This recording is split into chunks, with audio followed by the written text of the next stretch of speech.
puis là, il y a une référence à Dante. Je passe à la phrase suivante. Cette espérance, la plus paradoxale, la plus fugitive, émerge finalement de l'apparence de réconciliation. L'apparence de réconciliation, c'est un thème qui court tout au long du texte. C'est quoi? C'est la beauté. L'apparence de réconciliation, c'est la beauté artistique. Okay? Alors, Benjamin dit ici, cette espérance, la plus paradoxale, la plus fugitive, émerge finalement de l'apparence de réconciliation, comme se lève au crépuscule, à mesure que le soleil éteint ses feux, l'étoile vespérale qui survivra à la nuit. Alors ici, c'est comme s'il y avait quelque chose qui émergeait, qui sortait de l'œuvre elle-même. Il y a une espérance qui ne fait pas partie vraiment de l'œuvre elle-même, mais qui nous transpose sur un plan philosophique, et puis qui est quand même en continuité avec l'œuvre. Or, cette lueur scintillante est celle de Vénus. Bon, ça fait référence à l'action, qui est une histoire d'amour. Ensuite, il écrit « Sur elle, si fragile, repose tout espoir. » Là, c'est une mauvaise traduction. On comprend sur elle, donc sur cette lueur ou sur cette étoile. Ce n'est pas ce que Benjamin dit. En allemand, c'est « Auf solchen geringsten beruht alle Hoffnung. » Donc, c'est sur quelque chose d'ainsi infime que repose toute espérance. Toute espérance repose sur quelque chose d'infime. Quel est ce point infime sur lequel repose toute espérance? Encore une fois, ce sont des instants de rupture. C'est dans l'instant que l'espérance peut émerger. Puis c'est des instants de rupture. Il y a quelque chose qui est cassé.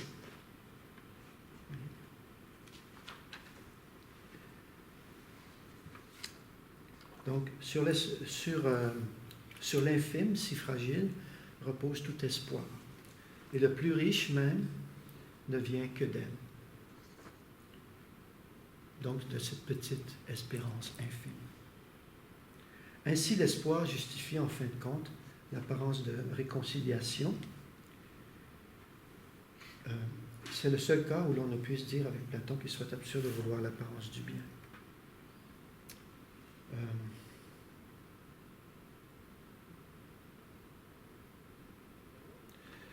Bon, je ne vais pas commenter ça. Lorsque vous voyez dans le texte de Benjamin l'apparence de réconciliation, pensez toujours à la beauté, l'expérience de la beauté. C'est toujours ça. Okay? L'expérience de la beauté qui souvent peut être fausse. Si la beauté prétend nous présenter une réconciliation, Benjamin dit il faut se méfier de ça. Ce n'est qu'une apparence. Okay? Mais il dit il y a un seul point dans l'œuvre, dans les affinités électives, où l'espérance d'une réconciliation, c'est-à-dire où la belle apparence justifie véritablement une espérance de réconciliation, puis c'est dans ce petit moment infime. D'accord? L'apparence de réconciliation peut être, et même doit être voulue, elle seule est la demeure de l'espoir à son plus haut degré. Ici, vous avez une réflexion sur la beauté. Je ne peux pas le montrer en détail, mais si vous avez parcouru un peu l'esprit de l'utopie, bon, les premières sections du livre portent sur l'art, sur la beauté. Il y a une longue section qui fait 150 pages, c'est un livre en fait, qui s'intitule « Une philosophie de la musique ». Bloch dit, l'art, c'est extrêmement important. Il conçoit toute sa philosophie en termes mystiques comme une révélation de soi-même. À travers toutes ces expériences, ce que nous faisons finalement, c'est que nous nous révélons à nous-mêmes, à travers l'expérience de l'art, puis l'art le plus le plus propre à nous révéler à nous-mêmes, d'après Bloch, c'est la musique. Alors il insiste beaucoup sur la musique. Et puis il dit finalement, tout ça, ça nous mène vers une métaphysique qui serait propre à révéler le secret que nous sommes pour nous-mêmes. D'accord? Alors il conçoit l'art dans cette continuité-là. Benjamin refuse ça, avec une exception. Il refuse que l'art, c'est-à-dire qui est une apparence de réconciliation, donc que l'art soit un révélateur de ce que nous sommes au plus profond de nous-mêmes. Il dit cette apparence-là, elle est fausse. Il va la dénoncer comme bourgeoise. C'est une apparence confortable. Puis il dit Goethe a été victime de cette apparence-là. Alors il est très critique envers Goethe. Mais il dit il y a un seul point où, de la beauté, de l'apparence de réconciliation, une espérance de rédemption peut véritablement surgir. Dans le roman, c'est exprimé sous la forme, par le thème de l'espérance. Elpis, le mot grec pour espérance, c'est elpis. Alors, à 2 reprises dans le texte, ce thème-là de elpis ou de l'espérance est évoqué, puis il revient à la fin. Il dit, lorsque l'émotion esthétique est authentique, elle nous transpose sur un autre plan que purement un plan d'apparence. C'est-à-dire, on se sent intimement concerné. Puis il dit, l'art qui permet ça, l'art qui, si vous voulez, est le moins apparence, qui serait le plus authentique, c'est la musique. Il revient à plusieurs reprises sur le thème de la musique, simplement par des petites touches. Moi, je vois des allusions directes à Bloch là-dedans. C'est une concession qu'il fait à Bloch, une concession très amicale. Il lui dit, oui, la musique, à certains égards, peut être une promesse de rédemption. L'émotion esthétique, à certains égards, si elle est vraiment authentique, peut être la petite espérance. Okay? Mais il dit, de manière générale, on ne peut pas concevoir l'art de cette manière-là. L'art est une simple apparence. Puis la promesse qui apparaît à certains moments dans l'art, puis en particulier dans la musique, il dit, ce n'est pas la promesse d'une réconciliation dans la beauté. Ce n'est pas la promesse d'une harmonie. C'est la promesse d'autre chose. C'est une promesse qui est adressée à des vivants. Puis il dit, ce qui est au fond de toute aspiration vivante, de toute aspiration humaine, c'est quoi? C'est de vouloir vivre pour toujours. D'accord? Alors, finalement, c'est pour ça qu'à la fin, le texte conclut sur l'idée d'une vie éternelle. Il dit, finalement, ce que nous souhaitons au plus profond de nous-mêmes, ce qui transparaît dans cette petite espérance, ce qui est promis, disons, la lueur d'espoir qui apparaît dans les arrêts du temps, dans les arrêts messianiques du temps, c'est quoi? C'est la résurrection des morts, finalement. C'est que ceux que nous aimons vivent toujours.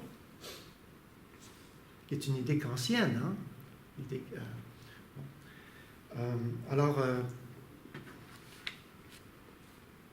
Je vais poursuivre.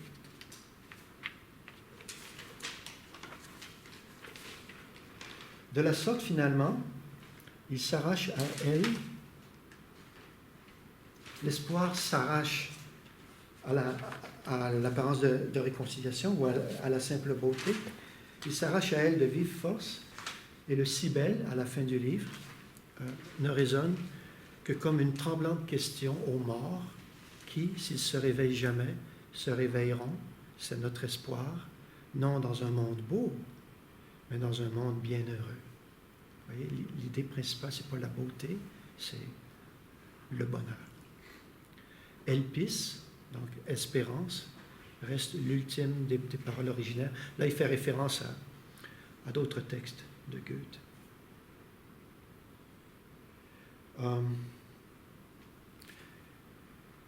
Je vais poursuivre. Elpis reste l'ultime des paroles originaires. Dans la nouvelle, les amoureux rentrent chez eux avec la certitude d'être bénis, et cette certitude est l'écho de l'espérance de rédemption que nous nourrissons pour tous les morts. Elle est le seul droit de cette foi en l'immortalité dont la flamme ne doit pas naître au contact de notre propre existence. C'est extrêmement dense comme écriture. L'espérance, c'est le seul droit, c'est-à-dire, oui, l'espérance est le seul droit de cette foi en l'immortalité dont la flamme ne doit pas naître au contact de notre propre existence. Ce n'est pas à partir de nos aspirations personnelles, de nos désirs d'harmonie, désirs de bonheur, que l'espérance d'une rédemption peut être légitime, mais c'est d'une autre manière. Mais précisément en raison de cette espérance, n'ont pas leur place ces éléments de mystique chrétienne qui se sont introduits à la fin, de toute autre manière que chez les romantiques. À la fin du roman, Odile, qui est la jeune femme, elle meurt, et puis on dit que Goethe dit qu'il y a une légende qui dit qu'elle dégageait une odeur de fleurs, comme les saints dégagent des odeurs de fleurs. Alors, il intègre des éléments de mystique chrétienne populaire de cette manière-là. Et puis, Benjamin dit ça, ce n'est pas légitime. C'est une mauvaise chose dans le roman. Donc, cette espérance, en raison de cette espérance, n'ont pas leur place ces éléments de mystique chrétienne qui se sont introduits à la fin, de toute autre manière que chez les romantiques, par désir de conférer quelque noblesse à tout le mythique de la couche profonde. L'expression adéquate du mystère proprement dit, qui habite le roman, n'est donc point cette essence nazaréenne, mais le symbole de l'étoile filante au-dessus de ceux qui s'aiment. Nazaréenne. Là, vous avez une note qui vous dit que ici Benjamin fait référence à un courant artistique des peintres. Ben, c'est pas vrai. C'est mal compris. Le terme allemand, je suis allé voir dans le dictionnaire, ça veut dire de Nazareth. Ça fait référence au Christ. Ici, Benjamin, il prend position contre le christianisme. Pourquoi? Parce que, puis, il fait comme Cohen, qui était un penseur juif. Cohen disait, le Messie ne peut pas apparaître dans l'histoire. Il se situe à l'infini du temps. Okay? Donc, Cohen disait, la mystique a tort, parce que la mystique prétend que le divin se manifeste dans le temps, dans l'histoire. Non, le divin il est à l'horizon infini. Puis Cohen, il assume vraiment sa judaïté, puis il dit, le christianisme, c'est une religion mystique. C'est une religion où on dit que Dieu a pris chair dans le temps. Ça, Cohen dit, ce n'est pas légitime. Ici, Benjamin, il fait référence à ça, il fait allusion à ça. Il dit, cette espérance-là, on ne peut pas penser qu'elle va apparaître sur cet axe-là. C'est-à-dire, l'objet de l'espérance, la rédemption des morts, n'apparaît pas sur cet axe-là. Il se situe à un autre niveau. Donc, pour lui, pour Benjamin comme pour Cohen, l'idée que Dieu apparaît dans le temps historique, c'est une idée chrétienne. Puis lui, il n'est pas d'accord avec ça. Il dit, le messianique a un rapport différent avec le temps. Il se manifeste dans des arrêts, de manière apocalyptique. Okay? Donc, il y a cet élément-là dans la phrase que je viens de vous lire. Je vais sauter un passage, parce que ici, il parle des genres littéraires, il parle de la tragédie, du drame, etc. Puis j'en arrive à la dernière ligne de la page 394, où il parle du mystère de l'espérance. Si la musique, pourquoi il parle de musique ici? On a l'impression que ça vient de n'importe où. C'est parce qu'il y a un dialogue sous-jacent avec Bloch ici.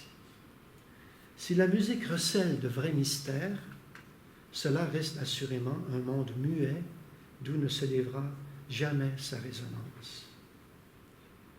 Ici, c'est une allusion polémique à Bloch. Bloch pensait que dans la musique, il y avait vraiment quelque chose qui apparaissait, impossible. Benjamin pense que non. Et cependant, à quel monde est-elle appropriée, cette musique, sinon à celui auquel elle promet plus qu'une réconciliation, la rédemption. La réconciliation, on est dans le domaine de l'œuvre, c'est l'harmonie, c'est l'apparence d'une réconciliation.